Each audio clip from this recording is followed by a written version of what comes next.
तर उद्या सगळ्यांचं एकमत होईल असं मोठं विधान हे छगन भुजबळ यांनी केलेलं आहे। छगन भुजबळ यांच्याकडनं हे मोठं विधान, उद्या निर्णय झाल्यास उद्याच शपथविधी होऊ शकतो असंही मोठं विधान छगन भुजबळ यांनी केलेलं आहे। या सगळ्या चर्चांमध्ये छगन भुजबळ यांचे मोठं विधान।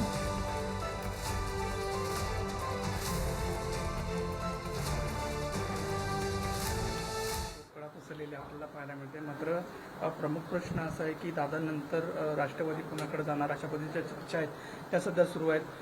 खरं तर मुख्यमंत्र्यांची सुद्धा तुम्ही भेट घेतली, काय नेमकं भेट?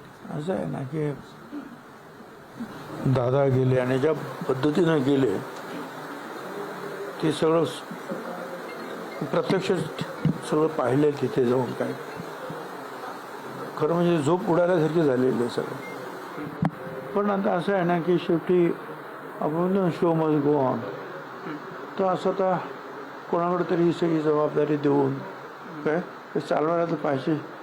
पक्ष असेल किंवा सरकार असेल, तर उद्या मला वाटतं की जे विधानमंडळाचे जे सदस्य आहेत आमचे MLA MLC सगळे, त्यांची मीटिंग बोलवलेली आहे आणि त्याच्यामध्ये CLP लीडर ज्याला आपण म्हणतो, म्हणजे विधान मंडळ आपल्या पक्षाचे प्रमुख जे पद अजितदादाकडे होतं ते देण्याच्या संदर्भात निर्णय होईल।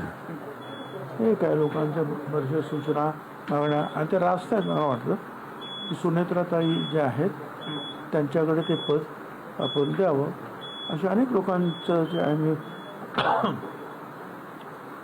TV ला सुद्धा ऐकतोय आणि ते काही चूक आहे असं मला वाटत नाही आणि ते करायला पाहिजे। पण ती शेवटी जो आहे निर्णय हा CLP मध्ये होईल। मात्र वेगवेगळ्या ज्या बैठका होत्या, 14 बैठका ज्या झालेल्या होत्या दोन्ही राष्ट्रवादी एकत्र येण्यासंदर्भात, अशा त्या संदर्भात मला काही जास्त काही कल्पना नाही।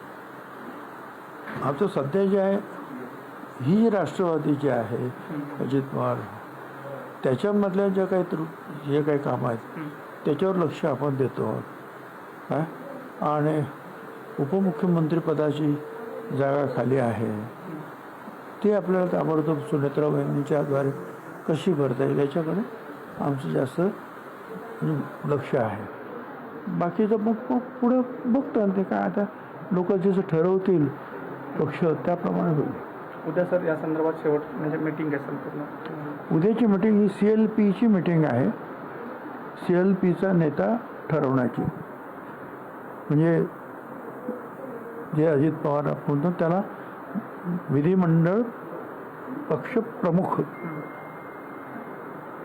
CLP लीडर, तेवढी मीटिंग आहे उद्या आणि कदाचित एकमत झालं आणि सगळी व्यवस्थित झालं उद्याच्या उद्या शपथविधी सुद्धा होऊ शकतो।